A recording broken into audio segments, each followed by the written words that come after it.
Bienvenue dans cette vidéo, c'est Kael. On va parler de TrendTrack V2. Ça y est, c'est sorti et c'est incroyable. Il y a beaucoup de nouvelles features, notamment les impressions en Europe qui sont géniales, qui vont venir complètement remplacer l'outil Afterlib, qui vont être excellents pour chiffrer. On va aussi avoir des combinaisons de filtres inédites entre le shop et les ads qu'on va voir ensemble. Je vais tout vous donner. J'ai pu tester l'outil en avance et j'ai tous les filtres qui vont vous permettre de faire vraiment beaucoup de sous. Je vais les expliquer un par un. On va prendre le temps. On va aussi voir l'évolution du Brand Tracker. Il a bien évolué. Ça va venir remplacer des outils comme Atria. Il va avoir vraiment des features super intéressantes comme la timeline, les landing pages, les ad copy and headlines. Tout ça, ça va être des super features qu'on va aussi voir ensemble qui sont inédites dans le Brand Tracker. C'est tout nouveau. C'est vraiment un outil qui va venir faire un all-in-one. On n'a plus besoin d'avoir plein d'abonnements. Il suffit juste de prendre TrendTrack. C'est vraiment l'outil qu'on utilise personnellement, nous, notre agence, au quotidien. Et je vais vous montrer ces features en détail. Comme ça, vous comprenez comment utiliser l'outil comme nous. J'espère que ça va être full value. On se retrouve sur l'outil directement. Nous y voilà. Donc Trending Ads, c'est tout nouveau, ça vient de sortir et c'est génial. Ça existait avant, mais honnêtement, c'était pas encore abouti. Là, c'est la version finale. Franchement, c'est génial. Je l'utilise depuis quelques jours maintenant et à chaque fois, je suis abasourdi. La data remonte beaucoup plus vite que d'autres concurrents comme Afterlib. Les filtres sont super intéressants. Et en plus de ça, là, on va avoir une combinaison de filtres entre les Ads Filters et les Shop Filters. Ça va être vraiment ultra intéressant. Donc, je vous propose de faire filtre après filtre, comme ça vous les comprenez tous. Et le but, c'est qu'à la fin de cette vidéo, vous savez utiliser parfaitement l'outil et que vous chiffrez grâce à cet outil, tout simplement. Donc, format, c'est très simple, image ou vidéo. Ça peut être pertinent quand on a beaucoup d'ads de regarder d'abord les images, puis les vidéos ou l'inverse. Donc, c'est tout simple, c'est très explicite. Creation date. Là, ça va être intéressant. Si on va être sur une recherche inspiration créative, on va regarder une période assez longue, par exemple les 3 dernières années. Le but étant de regarder ce qui se fait de mieux en e-commerce ces 3 dernières années en termes d'impression. Et là, on va pouvoir s'en inspirer. Ou au contraire, si on est plutôt dans une recherche de tendance ou dans une recherche produit, parce que derrière chaque créative a un produit, on va mettre un filtre assez court de 1 mois à 3 mois. Donc là, admettons, on regarde un peu ce qui est tendance. On veut trouver le bon time to market pour du produit. On veut s'inspirer des choses qui fonctionnent actuellement. Donc, on va mettre 3 mois. Mais avoir une période beaucoup plus longue pour s'inspirer en créatif, c'est aussi très pertinent. Dans le sens où l'e-commerce n'a pas changé il y a 1 an, 2 ans, 3 ans. Le marché est le même, les personnes sont les mêmes et on est sur des fondamentaux marketing. Donc, ces créatifs sont aussi très pertinents à analyser. Maintenant, on va voir Days Running. Ça peut être intéressant, mais ça va faire un peu doublon avec ce filtre-là qu'on a mis précédemment. Donc pour cette raison, on ne va pas l'utiliser. Mais c'est toujours cool d'avoir des ads qui durent depuis minimum 10-15 jours. Souvent, ça veut dire que c'est des ads validés. Après, attention, en media buying, on peut faire de l'IBO, on peut faire du CBO. Donc une ads qui run longtemps, ça ne veut pas forcément dire qu'elle est winneuse. Et ça, grâce à TrendTrack, on peut savoir le media buying des concurrents. On va voir ça dans le Brand Tracker. Ensuite, le statut. Actif, inactif. Écoutez, c'est intéressant, mais si la pub fait beaucoup d'impressions, on va forcément, qu'elle soit inactive ou active, elle a performé un jour ou l'autre, donc on va pas mettre ce filtre-là. Duplicates. Une ads dupliquée, ça peut être une piste pour trouver des créas winneuses, mais encore une fois, toutes les ads winneuses ne se font pas dupliquer, donc je préfère ne pas utiliser ce filtre. Après, il existe plein de combinaisons de filtres, bien évidemment, qui peuvent être utiles, ces filtres. Moi, je vous donne mon avis à chaud. Langage, ça c'est très pertinent si vous cherchez dans un marché particulier. Le CTA, ça pour le coup, Shop Now ou alors Learn More, les deux fonctionnent, on va laisser vide. On va laisser vide. Page Followers, ça c'est super intéressant. Dans le sens où nous, on cherche des personnes qui nous ressemblent, des sites de dropshipping ou alors des nouvelles DNVB, DTC qui ne dépendent pas de leur brand awareness. C'est pour cette raison qu'on va mettre un maximum. C'est pour ça qu'on va mettre un maximum de followers. Ici, je vais mettre par exemple 30 000 et 30 000. Ça va venir filtrer tous les shops qui dépendent de l'awareness, qui sont là depuis des années. Et ça ne va pas nous ressembler, nous, en tant que dropshipper ou créateur de brand early stage. Donc pour cette raison, on va filtrer. Ça va permettre de scroller avec moins de shops pas pertinents. Après, si vous avez du temps et que vous voulez vraiment tout voir sans perdition, vous pouvez ne pas filtrer. Et donc là, c'est tout pour l'ad filters. Donc simple et efficace. il ne faut pas négliger aussi le tri. Le filtre est important, mais le tri est tout aussi important. Nous, ce qu'on va chercher, c'est les ads qui ont le plus d'impressions. Ça, c'est très important. Ou alors les nouvelles ads, les plus récentes. Ça peut être pertinent. Notamment si on couple le New West, donc les nouvelles ads, avec les ads impressions. On va mettre un minimum de 200 000.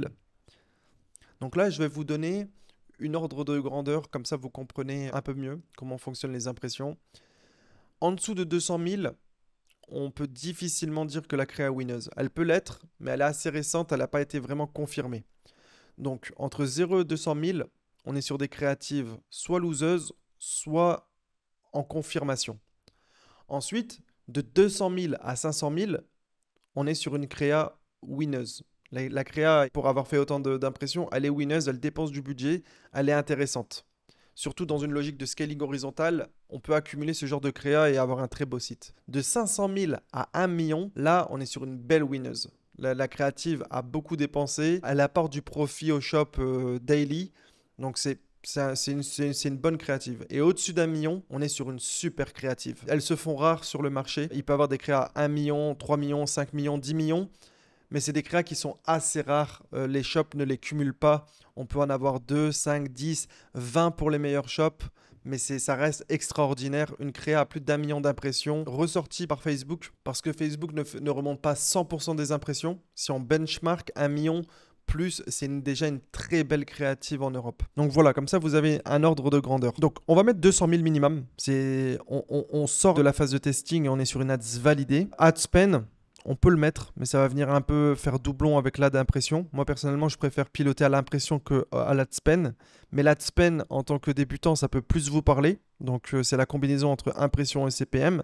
C'est très bien aussi. Et enfin, il y a Page Impressions. Ça, c'est encore une fois inédit. C'est une feature qu'on ne va pas retrouver ailleurs. Et c'est génial. Parce que avoir une ads qui fonctionne, c'est bien. Mais avoir une page qui fonctionne, c'est encore mieux, c'est excellent. Donc, on peut maintenant même faire de la recherche de pages et pas de créa. C'est vraiment inédit dans le sens où avant, on cherchait soit des shops via le trafic, soit des ads via les impressions. Maintenant, on peut chercher des pages via les impressions. Et à quoi ça va servir? Ça va servir à trouver toutes les personnes qui scalent horizontalement. Parce qu'en effet, quand on cherche des ads, on cherche des grosses impressions. C'est des grosses ads winners, c'est cool. Mais il y a plein de shops qui étaient sous les radars et qui scalaient horizontalement avec des statiques par exemple et qui cumulaient des créatives à 100, 150 000, 200, 250 000 impressions. Accumuler, ça fait beaucoup.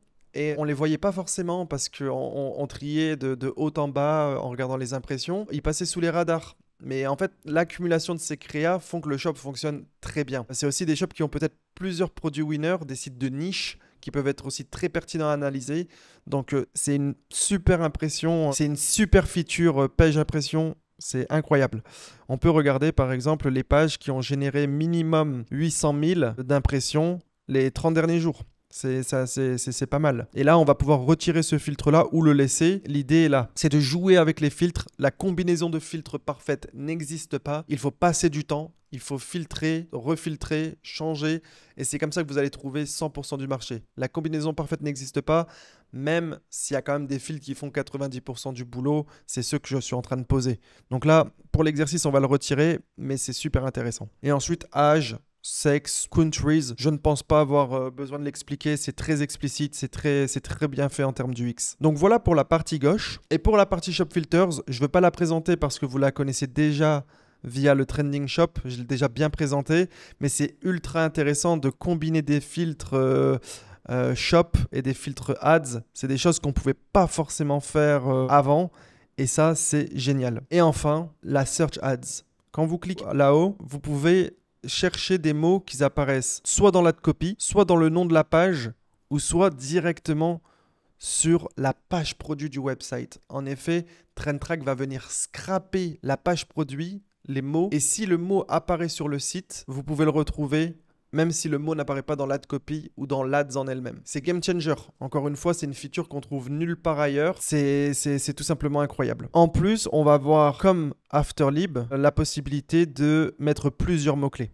Donc par exemple, si je suis dans la niche des chaussures, Je peux mettre Alux valgus, Facite plantaire, Épine calcaène et tout chercher en même temps. Et ça, c'est génial. Le but étant d'avoir sa liste de mots et de le copier-coller directement ici. Donc voilà, website, c'est génial. Add copy, voilà, c'est excellentissime. Ça va être dans la description, dans la headline, dans l'add copy. C'est super pertinent. Il suffit juste de mettre un point-virgule pour mettre plusieurs mots-clés à la fois. Donc, si je résume, on a des super ad filters qu'on peut en plus combiner avec du shop filters. On a un super outil de recherche par mots-clés, par website, par ad copy, par headline et description. Et une fois que tous ces filtres sont posés, la magie opère. On va trouver des super shops en dessous basés sur nos filtres. Donc là, par exemple, on est sur du New West. C'est-à-dire c'est les plus récentes avec minimum 200 000 impressions et des pubs des 3 derniers mois. Et il suffit de scroller un tout petit peu et on tombe sur des super produits, des super brands. Donc 416 000 impressions en seulement 2 jours. Donc ça, c'est quelque chose qui va venir scaler, qui va être ultra pertinent. Et si on continue à scroller encore un petit peu, on va trouver voilà, des super shops qui fonctionnent très bien, de manière très facile. Entre guillemets, ça devient complètement open source. On voit ce qui fonctionne en un claquement de doigts. Tout ça, c'est des super produits que j'ai vus et revus, connais même personnellement parfois, qui ont littéralement fait des millions. Hein. Donc, c'est des super produits. Donc voilà, vous voyez, c'est open source à partir de maintenant. Utilisez les bons filtres. Là, c'est un filtre parmi tant d'autres. Il y en a d'autres, c'est des combinaisons. D'ailleurs, sur X, je donne une combinaison de filtres super pertinente. Si tu RT-like le post récent, donc c'est le filtre que j'utilise moi pour faire 90-95% de ma veille parce que c'est tout simplement le meilleur filtre. Donc je t'invite à aller regarder sur mon X et de RT-like ce post si tu veux les filtres en tout cas. Donc voilà pour la partie Trending Ads. On va passer à la partie Brand Tracker, donc qui a bien évolué, qui est super intéressante.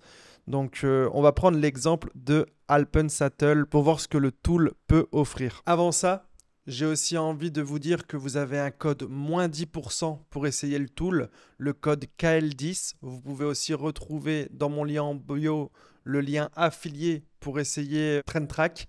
C'est un outil que j'utilise au quotidien. Je ne promote pas souvent des outils. Je ne promote que quand c'est bon, quand c'est vraiment utile. J'ai un abonnement que je paye chaque mois et j'en suis très content. Donc, si toi aussi, tu veux profiter de TrendTrack V2, de trouver tous les meilleurs shops basés sur les impressions, de ne pas cumuler les abonnements comme Afterlib, Atria, que TrendTrack va venir remplacer et remplace déjà grâce à la V2, n'hésite pas à prendre le lien en bio, cliquez dessus et profitez de 10%. Le lien active le code directement ou alors d'utiliser le code KL10 en majuscule pour profiter de 10% et essayer par toi-même. En tout cas, tu peux me faire confiance. Je l'utilise personnellement et je suis sûr de ce que j'avance. C'est un des outils les plus importants et ça commence à devenir l'outil all-in-one qu'un e-commerçant veut dans son aventure. Donc, je me porte garant, si jamais tu n'aimes pas l'outil, je suis sûr qu'il va si tu as envie de chiffrer et tu es prêt à investir quelques euros dans un outil, je suis sûr que c'est l'outil qu'il te faut. Donc nous revoilà dans le Brand Tracker.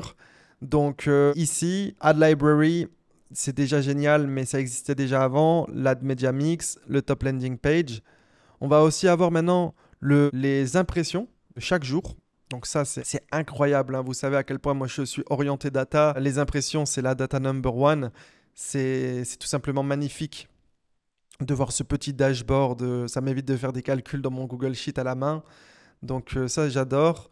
Les ad launch qui étaient déjà là avant et qui sont aussi très pertinentes pour savoir s'il y a beaucoup de launching. Un site qui fonctionne launch des créatives quasiment daily. En tout cas, weekly, il faut qu'il y ait une certaine trend. Là, c'est le cas. Donc, je peux vous dire que voilà, en un claquement de doigts, Alpensatel, je regarde les impressions, je regarde les ads launched. En fait, on est vraiment sur de la BI. On est vraiment sur une simplification de la compréhension de la data, ce qui nous permet de mieux la comprendre, mieux la lire et surtout de nous faire gagner un temps fou. Scroller sur Ad Library, ça nous fait passer des heures et des heures et des heures. Et la rapidité d'exécution est importante en e-commerce. Là, en fait, je peux analyser 20 sites quand avant, j'en analysais 5, 7 ou 10. Donc, en fait, je double par 3, voire même 4 parfois ma vitesse d'exécution, ce qui me permet de lancer plus de produits, ce qui me permet de faire plus de belles choses.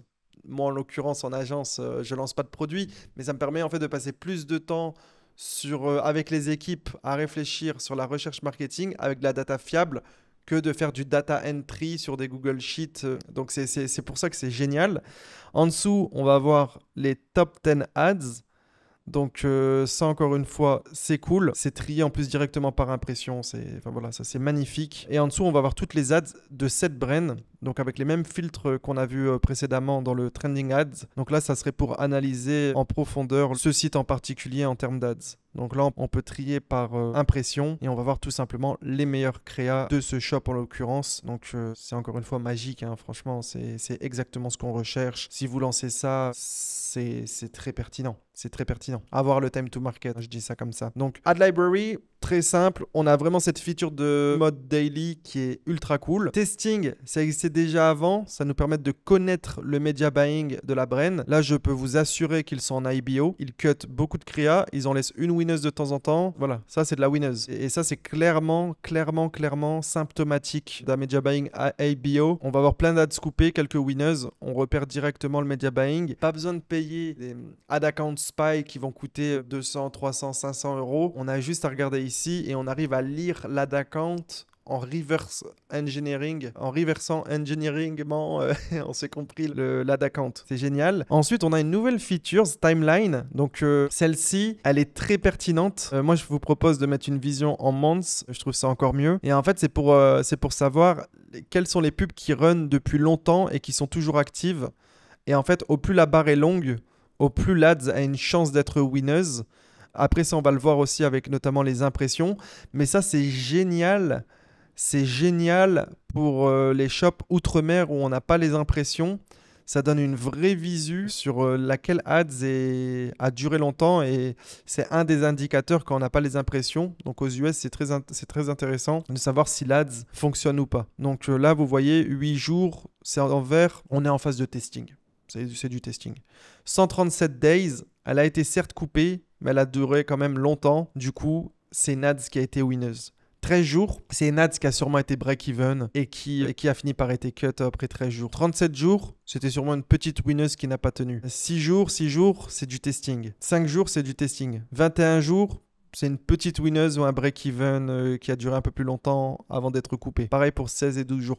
C'est très simple. Vous voyez, en fait, le but, c'est de prendre du recul et de comprendre la data, comprendre ce qui se passe derrière et penser qu'est-ce que vous auriez fait à sa place. Quand vous réfléchissez comme ça et vous prenez un peu de temps, vous allez comprendre pourquoi les owners font leurs décisions. Les owners de dropshipping de shops de dropshipping ou d'e-commerce sont des personnes sensées. Ils ne vont pas tourner à perte infiniment de temps. Ils vont scaler ce qui fonctionne et laisser tourner ce qui fonctionne. Donc en fait, il suffit de lire après. Bien évidemment, il faut aussi corréler les datas. Là, je dis ça parce que je sais qu'ils sont en IBO grâce à testing. Je n'aurais pas dit ça s'ils étaient en CBO. Donc il faut aussi avoir une prise de recul et d'avoir une vraie vision holistique. Holistique étant une vision 360. On n'isole pas les éléments, on les regarde dans leur ensemble. Donc voilà pour la timeline. Créative, bah là ce qui est génial c'est qu'on peut appuyer to download. Ça c'est magique. On peut aussi les download à l'unité très rapidement, en top qualité, HD, enfin tout est bien paramétré. Donc ça encore une fois, c'est génialissime quand vous avez une team qui a besoin de scraper rapidement du contenu sur une ad library. L'ad copy et la headline, franchement les gars, ils nous ont gâtés, hein, TrendTrack. Ils nous ont vraiment gâtés et on peut féliciter l'équipe parce que l'outil est vraiment complet. Voilà. Je dis pas ça parce que je suis affilié. Si vous prenez le code KL10 ou vous cliquez sur le lien en bio, ça me fait plaisir. Mais il faut savoir féliciter quand le travail est bien fait parce que là, on est vraiment sur un outil extrêmement complet avec de la data fiable qui remonte très vite. Donc ça prend entre 1 à 2 jours. En fait, c'est le lendemain que la data remonte. Et c'est assez inédit aussi, hein. Ça, sur le marché, souvent sur les autres tools, ça va prendre 5, 7, 14 jours. Là, ça remonte instantané les ads. Headline, ad copies. Voilà, c'est un plus. L'idée étant de savoir quelle ad copy a été utilisée régulièrement. Souvent, on duplique les ad copies des créa winners. Donc, ça vous donne une petite piste sur le type d'ad copy qui cartonne. Donc, dans un ad copy, tout comme une créa, le plus important étant la première phrase ou les 2 premières lignes. Dans le sens où après, on va avoir un bouton voir plus et il n'est pas cliqué énormément. Un peu de cette manière, hein, même sur Meta. Show more. On voit le reste. Certaines personnes cliquent, mais tout le monde ne clique pas. Donc en fait, le plus important, ça va vraiment être maximal comfort, sans compromis. C'est vraiment ça qui fait la différence en fait dans un ad copy. Et la headline, là on voit que 103 fois, c'est le 30 jours satisfait remboursé qui a été mis en avant. Voilà, ça nous donne des indications un peu sur quoi mettre si on veut s'inspirer de ce shop. Et ça nous permet en fait de le voir en un claquement de doigts. On ne doit pas encore une fois scroller des heures sur Ad Librairie pour avoir tout ça. Donc c'est un gain de temps monumental. Maintenant, on va voir landing page. Landing page, c'est vraiment utile. Ça nous permet de savoir derrière chaque ads quelle est la landing page. Donc ça évite de cliquer partout. Nous, notre agence Luma, on fait beaucoup de créatifs. On fait aussi du CRO. On est même plutôt bon en CRO d'après nos résultats. Donc c'est super intéressant de voir qu'est-ce qui se cache derrière les ads pour pouvoir faire des listicles, des pages comparaison. Voilà, c'est très pertinent, ça permet de les trouver très facilement. Et c'est en ça que je dis que ça remplace Atria, parce que ad copy, headline, landing pages, c'est vraiment des menus qu'on trouve chez Atria, qu'on utilise. C'est pour ça qu'on utilise Atria. Maintenant, au vu des prix des abonnements, TrendTrack est l'outil all-in-one par excellence. Et là, ce qui est super intéressant en plus, c'est qu'on voit certes les pages, mais on voit aussi le nombre d'impressions par page au total. Donc ça, c'est super intéressant. Et on peut aussi sort by usage et voir combien de fois elle a été testée derrière chaque ads, ce qui est aussi très intéressant. Et on peut voir aussi si c'est une page récente ou non. Donc voilà, que des filtres qui nous font dire que ça marche ou pas. Et en plus, on peut filtrer avec les jours. Enfin voilà, on a tout ce qu'il nous faut, quoi. Enfin, et là, je peux vous dire que si on trie par impression, 27 millions d'impressions en 30 jours, ce produit marche bien. Hein. Ce produit marche bien, c'est cool. Et là, si je clique sur View Ads, on voit tous les ads qui redirigent vers cette page. Donc, ça nous facilite aussi notre utilisation. C'est intéressant. Et voilà, on a pu faire le tour de toutes les features de TrendTrack V2. J'espère que cette vidéo t'a plu, que tu as appris des choses. N'oublie pas, si tu veux essayer TrendTrack et supporter la chaîne, tu peux utiliser le code KL10 en majuscule ou tout simplement utiliser le lien dans ma bio. C'est un lien qui va te mettre directement le code moins 10%. C'est un lien affilié. Comme je l'ai dit précédemment, c'est un outil que j'adore, que j'utilise au quotidien, notamment la V2 que j'utilise depuis quelques jours maintenant. Elle est vraiment game changer. Elle remplace des abonnements qui sont onéreux. C'est un outil qui est de qualité, avec de la data fiable, qui remonte vite. Et en plus de ça, qui offre beaucoup de possibilités et qui a un gain de temps énorme. C'est pour ça que je promote cet outil. J'espère que tu as aimé cette vidéo. On se retrouve dans une prochaine vidéo chaque semaine. On va parler créatif, CRO. Et si tu utilises TrendTrack, n'hésite pas à envoyer un message sous cette chaîne YouTube, me dire si l'outil t'a plu, s'il a répondu à tes attentes ou non. En tout cas, j'ai aucun doute sur le fait que ça sera le cas. Allez, ciao!